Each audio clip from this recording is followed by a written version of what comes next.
I grew up in Wisconsin most of my life, moving back and forth a lot, but spending about 9 of my 21 years in the state. I was born in Eau Claire and spent most of my childhood in a small town called Spooner. Growing up, there was one story that everyone in town knew about, the legend of Crooked Road. The story goes that a couple rented a limo for their high school prom. On their way home, they took Crooked Road and met with a horrible accident, both of them dying on that winding stretch. It's said that if you go to Crooked Road at midnight, turn off your car, and wait, you might encounter their ghosts. The girl is said to appear in your back seat, but only visible through the rearview mirror. If you turn around, she won't be there. But if you look back in the mirror, you'll see her staring at you in a bloody prom dress. Then the car's ignition will start on its own. Shortly after, the boy will appear in the side view mirror, wearing a bloody and tattered tuxedo, slowly approaching the car. The car will turn off again, and if you panic and try to start it, it won't start until he's within an arm's reach, at which point it suddenly roars to life, allowing you to speed away in fear. It had been 6 years since I last lived in Spooner, and 4 since my last visit. I remembered the story well, but on my last visit for my aunt's wedding, I hung out with my friend Sean. We reminisced about the legend and decided to go down to Crooked Road for old time's sake. We smoked a blunt, then sped down the road, drifting around its sharp curves. Despite the legend, it was also a great road for drifting. Years later, I was driving back to Spooner from a late-night visit to a friend's house in a nearby town.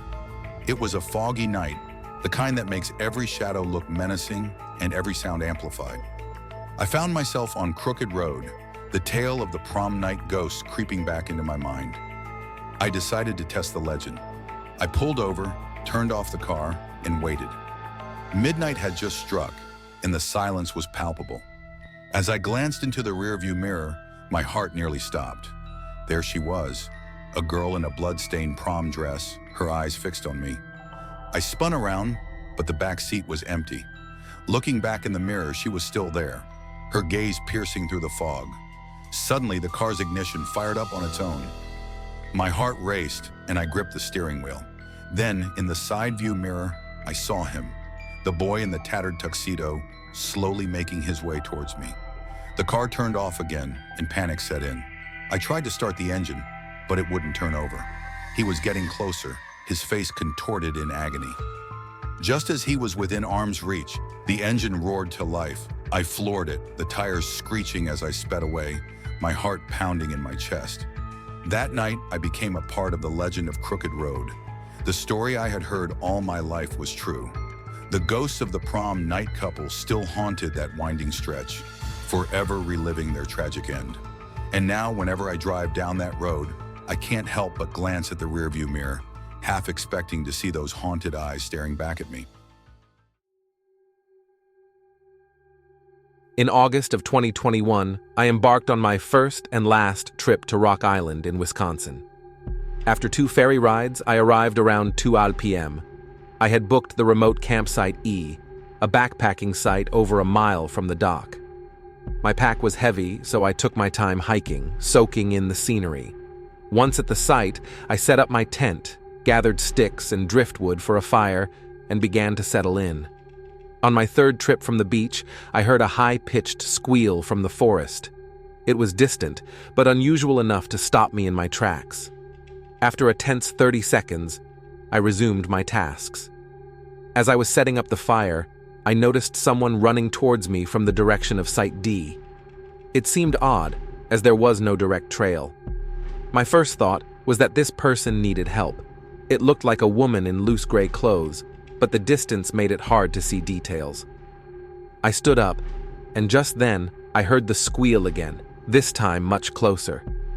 I turned around, scanning the trees, but saw nothing. When I looked back, the runner had vanished. Confused and uneasy, I tried to rationalize it.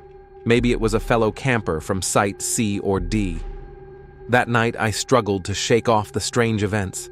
I visited Site D, finding it empty, and then Site C, where I met a friendly but drunk couple. They didn't match the runner's description. Back at my site, I had a cigar and some drinks, trying to relax under the starry sky.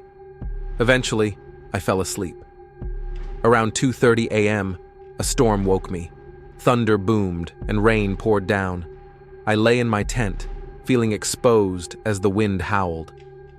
As the storm subsided to a drizzle, I heard the squeal again, this time closer.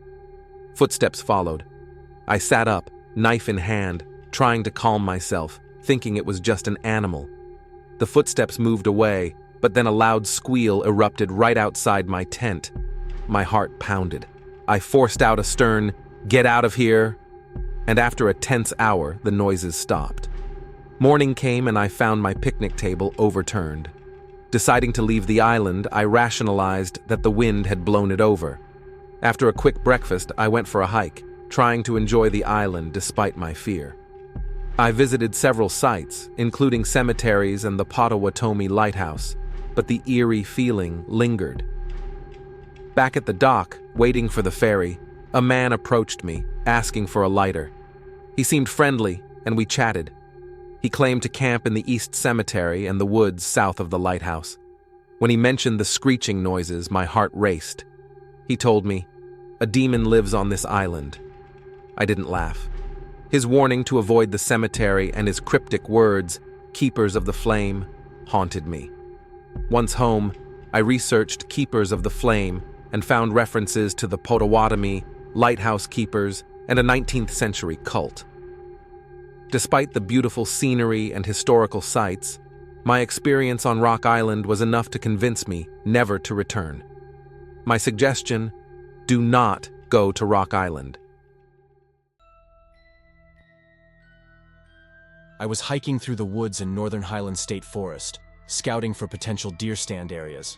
The day was overcast but bright enough for good visibility without harsh shadows. I walked for miles through hilly terrain and decided to take one of the main fire lanes north, hoping to find an apple grove. As I ascended a large ridge, I noticed heavily used game trails crossing the main lane. I thought this could be a good spot for a stand and continued, assessing the surroundings. Suddenly, everything went silent. No breeze, no birds, nothing. I froze, thinking my ears might be plugged, but they were fine. An overwhelming feeling of discomfort and disorientation came over me. It felt like time had stopped. I did a 360 to assess the situation and saw a heat mirage-like shimmer moving slowly up the trail. As I took a few steps forward, the disorientation turned into a strong fight-or-flight response. I felt like I was being watched and heard a low-frequency humming sound. It took all my might to take a few steps back down the trail.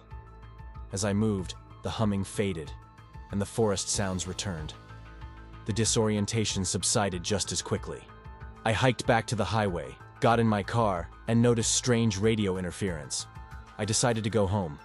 Later that evening, my companion and I saw multiple deer staring at us without moving, followed by an unusually large owl that did the same.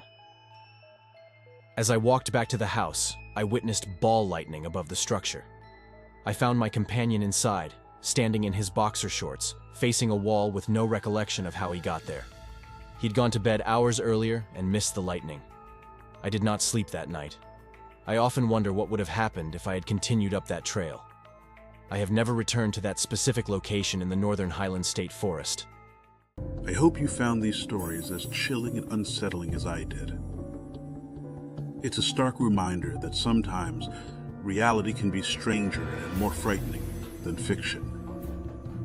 If you enjoyed these tales of suspense, make sure to hit that like button and subscribe for more spine-chilling content.